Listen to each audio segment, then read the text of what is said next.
neurotransmitter. We call it dopamine.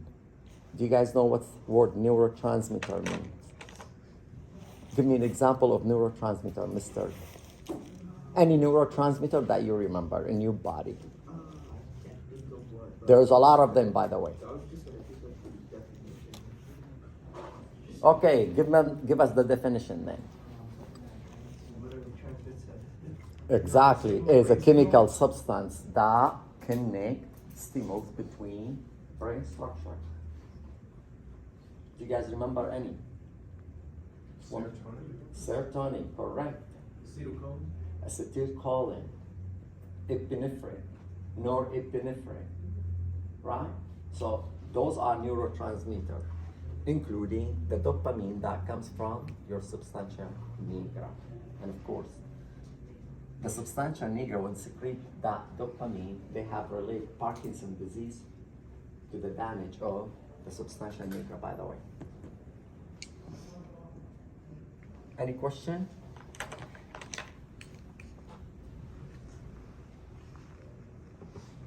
The next structure of your brainstem is the pons. Pons is located just inferior to your midbrain. Also, it is identified anterior to my cerebellum. Now, of course, a continuation of the pons further down is your medulla oblongata. So, you are seeing the pons after down midbrain. So, cerebrum, the encephalon, midbrain, and then the pons. There is nothing in the pons. All the brain stem has a lot of nuclei, guys, other than what we mentioned. The superior and the inferior colliculi, those are the big ones that we can see.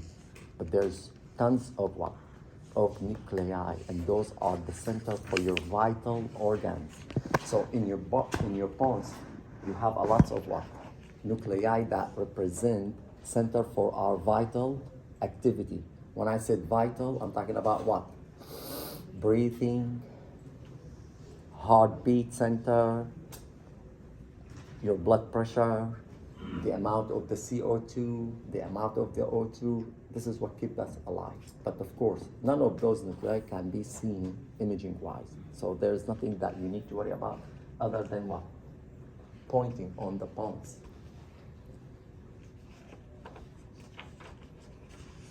The last portion of your brainstem is this, which is the medulla. And the medulla is the most inferior part of your brainstem, and it is in continuation with your pons further, and continuation of the medulla further down, we said, is the spinal cord at the level of the foramen magnum. What landmark you are seeing on the medulla? Those are one of the landmarks that you are seeing, which is the pyramid. Do you guys remember from the previous? Which part of the brain move your left side? The right. The right. And my left brain moving what? Left. The opposite. Why? Do you guys remember why? The motor spinal cortical tract, we call it, or pyramidal tract, when reached, my medulla will cross. So the one from the right will cross at the level of my medulla and goes that way, and from the left, it goes that way. The crossing of those neuronal axons fiber create big part, pumped area that we call it the pyramidal diffusation. If you look on the middle part of your medulla, there is a fissure. Fissure means crack. So your medulla, it's not like this, round. No, it is what? Like this. And they call it fissure. If you see it from the anterior, that will be anterior fissure. But if you see it from the posterior, that will be what? The posterior fissure. So you have one anterior crack and one posterior crack. It is the same concept when you're gonna learn next week about your spinal cord, because the medulla, it's in continuation with the spinal cord. That's mean my spinal cord has same thing, has two crack, one anterior and one what? Posterior. Same. So that crack will continue all the way further down the whole entire length of your spinal cord. Within your medulla, also we have a lot of center for vital activity, which is they are the nuclei that control also the breath, the pressure, the heart rate, etc., etc. And of course, none of the above can be seen imaging-wise, so you don't need neither to worry about it. Okay? Any question? No question. Another things that you cannot see it imaging-wise on your brain stem is a specialized neuronal structure that run the whole entire length of your brain stem, which is what you guys are seeing. And we refer to this by reticular formation. Also, some people, they call it reticular activator system. You do not see it imaging-wise, guys. Just a matter of specialized neuronal structure that run the whole entire length of your brain stem. Mrs. Kelly, breathing is voluntary or involuntary? Involuntary. Your breath is involuntary? Or voluntary, sorry. Make up your mind. It depends on how you... What do you mean depend? What do you think? Breathing is voluntary or involuntary? Involuntary. Involuntary. Can you hold your breath? That means it is not involuntary.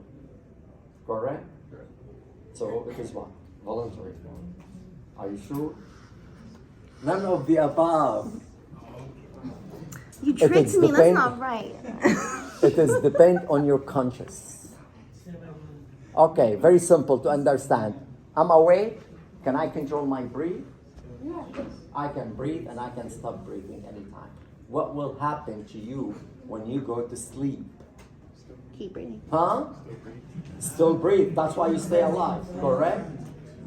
How come? That means it is involuntary too? This is the function of reticular activator system, to keep you alive, breathing when you are unconscious. What's your name? Mine? Mm-hmm. Carolina. Carolina. And yours? Mine. Yours, ma'am. Me? Sasha. Sasha. Yeah. Okay. So, you do not see reticular activator system. It's just a matter of a specialized structure that run through the brain stem and, as we said, controlling when we are unconscious to breathe. Mrs. Sasha, do you believe in story of Romeo and Juliet, or it's just a fiction one? Which one do you want to take? It is real or fiction?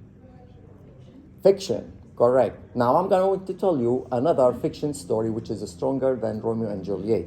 It is all about the love, okay? Even if it's not existed, but it is fiction. Before Romeo and Juliet, by Greek time, the wine servant of the king of the Greek, he fell in love with the queen. And who get pissed off? The king. How dare you fall in love and get crushed to my woman? So what did he order? He ordered cutting his reticular activator system. So what's going to happen to that wine servant? He is not going to be able to fall asleep, because if he does, he is dead. That's a fiction of Romeo and Juliet. That's crazy. No. There's a lot of those stories of Romeo and Juliet. What do we call the liver cells? Do you guys remember liver cells? What do we call them in terminology? Huh? Hepatocytes. Do you know what's word hepa means?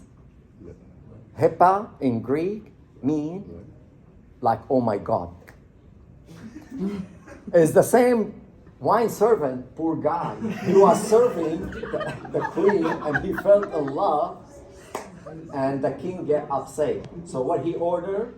He ordered his soldier to make a cut. Where is the liver? And open the liver.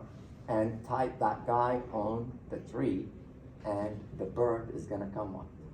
and eat from his liver.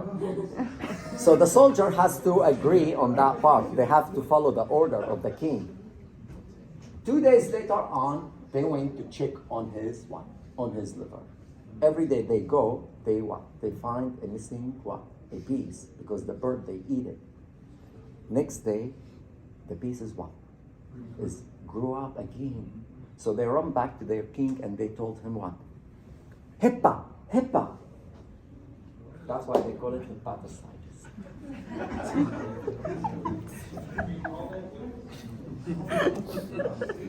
Any more questions about fictions? No more? Okay, let's go back.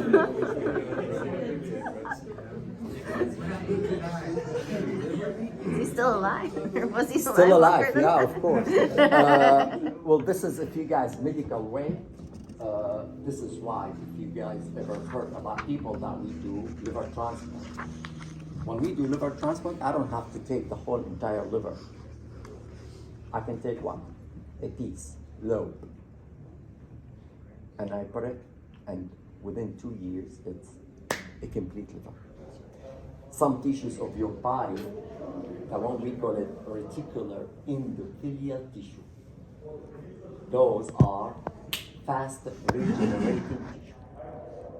So our body tissue regenerates what? Different rate. Some of them are too fast, others they are what?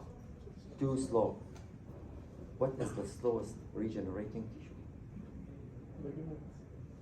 Ligament. Slower than the ligament. Close to the ligament, by the way, next door. Your bone. That's why break your bone is going to take you probably 2-3 months until healing. Correct? Make a cut inside of your oral cavity. Next day it's healed. Which tissue does not regenerate? The brain. That's why people, when they get stroke, they're gone. Yeah. So, Mrs. Karen, where is Mrs. Karen? She's not here? She's absent today? Okay. This is an axial cut. The top is anterior, the bottom is posterior, and you are looking on it as a mirror image.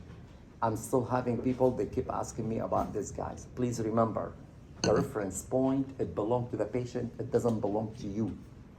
You are the viewer. But the anatomical orientation, it belongs to who? Patient. I'm the patient. That's my right, correct? That means I'm not lying. And this is my left. Also, I am not lying, okay? So, an axial cut. The top is anterior, the bottom is inferior, and you are looking at it right and left mirror image. Your brain stem is located toward posterior, not 100%. So if I'm coming from anterior, I will see part of the brain stem. Now, in axial cut, you will never be able to see the whole entire brain stem. Why? Because my brain stem run what? In a long axis. So if I'm cutting axial, I will see what? Either the midbrain, if the cut at the level of the midbrain, or the pons, if the cut at the level of the pons, or the medulla, if the cut at the level of medulla. Correct? So based on what they said, not me, they said this is what? The red nuclei. Red nuclei located where? In midbrain, not the pons. So basically this is the midbrain. And there's, as you can tell, there's a reflection from the midbrain and the substantia nigra in between. If you move toward the lateral, right and left respectively, you are going to see the bridges that connect cerebrum with brain stem, and we call it the cerebral peduncles. Yes? When you say there's a reflection, what are you... What? Reflection? Yeah. That's mean dark or bright. Oh, okay.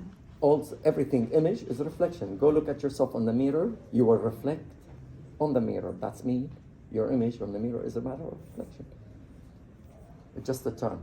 I'm not gonna say it anymore if it's confuses you. No. I'm just So trying to... this is wrap around my together. midbrain, and what you guys need to remember, the easier, always remember the structure in sequences. From outside toward the inside. The cerebral peduncles. substantia nigra, and then the red nucleus. Correct? If you wish to do so. If you go all the way toward the posterior, you are going to see the colliculi. If you wish to call them colliculi, or you can call them what? Tectum. Same. Tectum or colliculi. And of course, last week you guys learned about the cistern, correct? And we said the cistern that surround my midbrain, we call it quadrigeminal cistern. So you are seeing also reflection from quadrigeminal cistern. Question? No? Now, look at the map. We went down with the cut, the axial cut. So the first cut was at the level of my midbrain. The second one is at the level of the pons. So we are seeing over here the pons. And of course, later on, we're gonna learn about this basilar artery. We'll talk about it, but until this moment, nothing. Now, the cistern that you learned previously, which is before the pons, we call it pre-pontine cistern. And we said the cistern is what? A wide space of subarachnoid containing what? Cerebrospinal fluid. This is just to add more of what? Protection for specific structure.